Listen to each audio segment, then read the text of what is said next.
क्या रिंकू होगा तो मानवाधिकार नहीं है, रेहान होगा तो मानवाधिकार बन जाएगा? यही सवाल तो आपसे है कि रेहान के लिए आप क्यों नहीं? क्योंकि रेहान के लिए तो हमारी सरकारें भागती है ना, वो अखलाक के घर तक गए ना। हाँ, एक के लिए करता हूँ। हमारे साथ आज हैं दिल्ली बीजेपी के नेता कपिल मिश्रा। इनसे बात करेंगे दिल्ली दंगों के बारे में। सीधा सवाल पे ही आती हूँ। 23 फरवरी को आपने डीसीपी के सामने एक बयान दिया था, बहुत चर्चा हुई उस बयान की, और मैं शब्दशः आपको कोट कर रही हूँ, ट्रंप के जाने तक आप जाफराबाद और चांदबाग खाली करा लीजिए, ऐसे आपसे विनती है, उसके बाद हम किसी की नहीं सुनेंगे।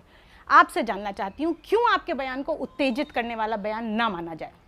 नहीं, सबसे पहले तो थोड़ी टाइमलाइन ठीक करते हैं। जो आपने बोला कि मेरे बयान के बाद दंगे हुए, ये ही सबसे पहला झूठ है, ये सबसे पहला प्रोपेगेंडा है जो मेरे खिलाफ चलाया जा रहा है। दिल्ली में दंगे तो दिसंबर 2019 में शुरू हो गए थे, जब जामिया मिलिया इस्लामिया में बसें जलाई गई थी। बीबीसी ने कवर किया है उसको, आपके चैनल में भी देखा है मैंने, वो जलती हुई बसें। फिर वो दिसंबर में ही सीमापुरी में आईपीएस ऑफिसर को मारा गया, वो भी आपने भी कवर किया है, ऐसा नहीं कि वो आपके जानकारी में नहीं है, पूरे दुनिया ने देखा है। सीलमपुर में स्कूल की बस जला दी गई दिसंबर 2019 में। ये सब बातें 3 महीने पहले की हैं, जिसके आप मेरे ऊपर बता रहे हैं कि मेरे भाषण के बाद दंगा हुआ। ये सब हो रहा था। लेकिन जब अमित शाह पार्लियामेंट में बयान देते हैं तो उनका ये कहना था कि हमने 36 घंटे में कंट्रोल कर लिया। वो भी इसी टाइमलाइन को मानते हैं जिस टाइमलाइन के बारे में मैंने आपको करके बताया। अमित शाह जी ने जब जवाब दिया है तो 23 फरवरी से 25 फरवरी वाले के कॉन्टेक्स्ट में जो सवाल पूछा गया उसका जवाब दिया। मैं भी उसी कॉन्टेक्स्ट का सवाल पूछ रही थी। लेकिन आप ये मत बोलिए कि दंगा ही तभी शुरू हुआ। दंगे चल रहे थे, दिसंबर के दंगे कंट्रोल किए गए, उसके बाद इन लोगों ने अपना रणनीति बदला, जो कि सीएए विरोध के नाम पे देश में हिंसा फैला रहे थे। उन्होंने बोला कि ट्रंप आएंगे तो ट्रंप के सामने हम कुछ बड़ा करेंगे, पूरी दुनिया में दिखाएंगे करके। बोलने के बाद ये सब चीज सामने से की गई है। मैंने तो डीसीपी के साथ में खड़े होकर बयान दिया। तो किस नाते दिया था आपने ये अल्टीमेटम? मैं वहाँ पे रहता हूँ, वहाँ का नागरिक हूँ, उसी जगह पैदा हुआ हूँ, पला बड़ा हूँ। मेरे लोग हैं, मेरे घर के लोग हैं जो अपने दफ्तर, स्कूल, अस्पताल नहीं जा पा रहे थे। तो आपको लगता है आपने कुछ भी ऐसा नहीं कहा जिसके लिए कोई कार्रवाई आप पे की जाए? लेकिन क्या बहुत सारी याचिकाएं लगी हैं, आपसे कभी पुलिस ने पूछताछ की? हाँ, बिल्कुल, मेरी बहुत थॉरो इन्वेस्टिगेशन हुई है। मेरे लोकेशन के बारे में, मेरे मोबाइल के बारे में, मेरे किन लोगों से बातें हुई हैं, मैं कहाँ पे गया हूँ, पूरी डिटेल जानकारी पुलिस ने ली है। जिन लोगों ने केस की है उनके बारे में भी जानकारी ली है, और पुलिस ने ऑन एफिडेविट ये बात बताई है कोर्ट को कि कई लोग तो खुद ही जो दंगे में शामिल थे वो ध्यान भटकाने के लिए मेरे ऊपर इल्ज़ाम लगाने की कोशिश कर रहे थे। अब आप सोचिए, क्या तो कोई न्यूट्रल व्यक्ति नहीं मेरे ऊपर उंगली उठाई क्या? तो आप भी तो फॉर सीए प्रोटेस्ट के हिस्से में ही वहां पे गए थे, तो एंटी और फॉर तो साफ दिख रहा है। जिस बयान के आधार पर 2 लोगों पे, उमर खालिद और सर्जिल इमाम पे कार्रवाई हो रही है, तो एक बयान तो आपका भी वैसा क्या है मेरा बयान? मेरे बयान के बाद दंगा नहीं हुआ। दंगा 23 फरवरी को 11 बजे शुरू हुआ। आप पुलिस रिकॉर्ड को चेक कीजिए, आप मीडिया रिकॉर्ड को चेक कीजिए, या फिर आप तथ्य मुझे दिखाइए कि आप ये बोल रहे हैं। 8 फरवरी का भी आपका एक बयान है जिसपे आपने ट्वीट, 8 से पहले का है जी, 8 फरवरी को दिल्ली की सड़कों पर हिंदुस्तान पाकिस्तान का मुकाबला होगा। ये किस तरह का बयान है? नहीं, देखिए, क्योंकि उस वक्त जो शाहीन बाग का माहौल था और जिस प्रकार दिल्ली की चुनी हुई सरकार ने बोला कि हम शाहीन बाग के साथ खड़े हैं, और शाहीन बाग सीधा वो आईएसआई का एजेंडा, इस देश में फूट डालो, राज करो, संसद से पास हुए कानूनों को झूठ बताओ, उनके खिलाफ मुसलमानों के अंदर एक असंतोष फैलाओ कि आपकी नागरिकता जाने वाली है, आपको डिटेंशन कैंप में डाला जाने वाला है, और इस बेस पे राजनीति करो, इस बेस पे वोट इकट्ठा करने की कोशिश करो। अगर वैसा होता हुआ दिखेगा तो उसको ही अभिव्यक्त करने की कोशिश की है मैंने। दंगों से जुड़ा एक और सवाल है। एक GIA, group of intellectuals and academicians, इनकी एक रिपोर्ट आई थी जिसमें मोनिका अरोड़ा जी हैं, आप उन्हीं के साथ आज एक चर्चा में शामिल भी होने वाले हैं। उस रिपोर्ट में कहा गया है कि दिल्ली हिंसा किसी एक समुदाय को निशाना बनाकर नहीं की गई थी। ये उन्हीं की रिपोर्ट का जिक्र कर रही हूँ जिस पर आप आज चर्चा में शामिल भी होंगे। और उसके अलावा दिल्ली पुलिस की एक रिपोर्ट है जिसमें, जो उन्होंने हाईकोर्ट में दायर की है, इसमें 40 मुसलमान और 13 हिंदू मारे गए। तो आपको क्यों ये नहीं लगता कि इसमें मुसलमान मारे गए और ये हिंदुओं के साथ अत्याचार नहीं हुआ, मुसलमानों के साथ भी उतना ही अत्याचार हुआ? हिंसा में तो दोनों मरे हैं। मैं तो धर्म का नाम ही नहीं लेता कि कौन मरे कौन नहीं मरे। मेरे दिल्ली के लोग मरे, मेरे पड़ोसी, मेरे जानने वाले लोग मरे हैं, और हमने उसके बाद पिछले 1 साल से लगातार रिलीफ के लिए काम किया है। मोनिका जी की अगर आपने रिपोर्ट पढ़ी है तो वो आशा करता हूँ पूरी ही पढ़ी होगी। तो उसमें ये भी लिखा है कि किस प्रकार से 6 महीने पहले दंगों की तैयारी की गई, किन लोगों ने हथियार लिए। मैं तो 23 फरवरी को मौजपुर गया, वो ताहिर हुसैन जी 22 फरवरी को जाके अपनी रिवॉल्वर रिलीज़ करा के ले आए, छत पे बम रख लिए, पत्थर रख लिए, एसिड इकट्ठा कर लिया। तो क्या उनको सपना आया था कि मैं 23 फरवरी को उधर? उन पे तो कार्रवाई हो रही है ना, आप पे नहीं हो रही है, इसलिए सवाल आप पे हो रही है। नहीं मिला सरोज जी, मेरी छत पे पत्थर नहीं मिले। मेरी छत पे भी एसिड बम और पत्थर मिलते तो मैं भी जेल में होता। ये भारत है, यहाँ पे कानून का राज चलता है। हेट स्पीच भी, उसके खिलाफ भी कानून, अभिव्यक्ति की आजादी है आपको, लेकिन उसके अपवाद भी हैं। आप किसी का मेरा बयान हेट स्पीच नहीं है, किसी भी नागरिक की संवेदना है, अपील है, दर्द है, जिनके मानव अधिकार, ह्यूमन राइट छीन लिए गए हो, क्या वो पुलिस को जाके अल्टीमेटम भी नहीं देंगे? हेट स्पीच, क्या मैंने किसी संप्रदाय का नाम लिया? क्या मैंने किसी व्यक्ति का नाम लिया? क्या मैंने हिंसा करने की बात की? क्या मेरे हाथ में हथियार थे? कुछ भी नहीं था वहां पर, केवल मैंने कहा मेरी सड़क खाली होनी चाहिए। नहीं तो हम किसी की भी नहीं सुनेंगे। आप इसे अल्टीमेटम मानते हैं, आप इसे हेट स्पीच नहीं मानते। लेकिन अभी आपने बात की कि बहुत सारे लोगों के लिए आपने रिलीफ इकट्ठा किया, अंकित शर्मा के लिए भी आपने क्राउड फंडिंग की, बहुत सारे रिलीफ इकट्ठा किया, रिंकू शर्मा के लिए भी आप करते हैं। कितने मुसलमान जो इसमें मारे गए उनके लिए आप लोगों ने किया? देखिए, हम लोगों ने अंकित शर्मा जी या दिल्ली में जो भी हम लोगों की जानकारी में परिवार आए, दिलबर नेगी, वो 20 साल का बच्चा, उसके तो हाथ पैर काट के जिंदा जलाया गया, उनके परिवार के लिए। कितने लोग जिनको चोट लगी, घायल हुए, उनके लिए। किसी की दुकान जली, उनके लिए।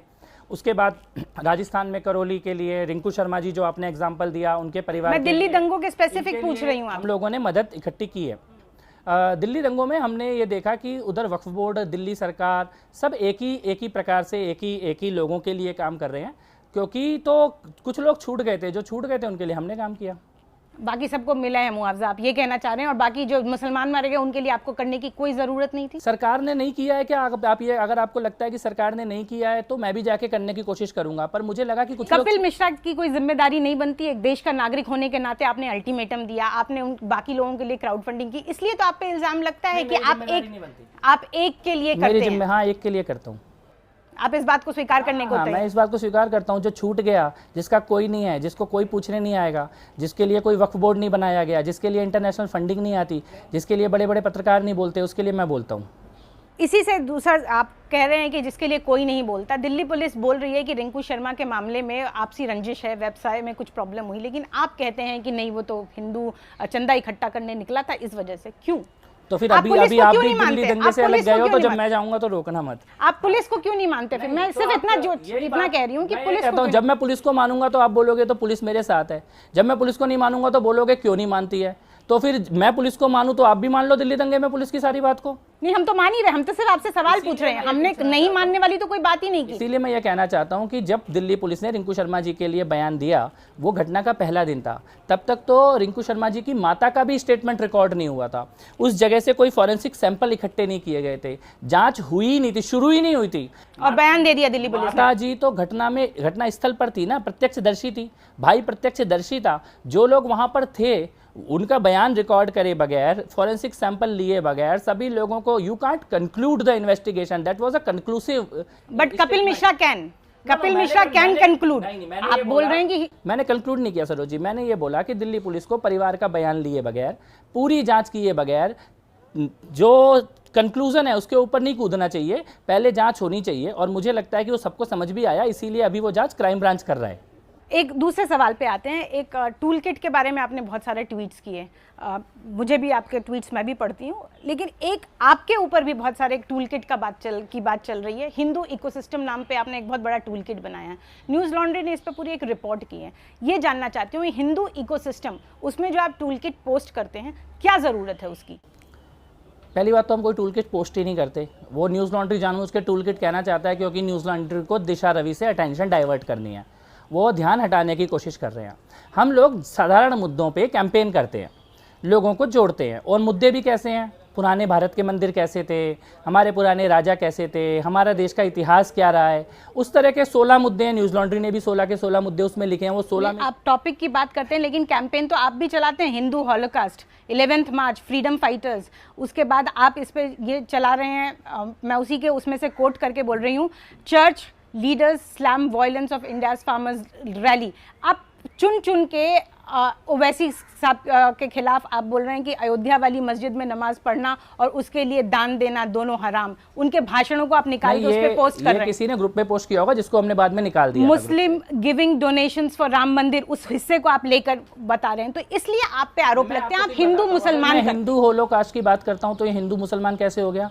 जब मारा गया कोई कश्मीरी पंडित तो उसकी बात करना गुनाह है क्या? और किसी को आपने, औरंगजेब ने जो कत्लेआम किए वो इतिहास के बारे में चर्चा करना गुनाह है क्या? हिंदू होलोकास्ट की बात करनी अपराध है क्या? हिंदू इकोसिस्टम की क्यों जरूरत पड़ी? इंडियन इकोसिस्टम की क्यों नहीं बात जरूरत कोई पड़ी? नहीं कर रहा ना, उसकी बात आप करने लग जाइए, हमें जरूरत नहीं पड़ेगी।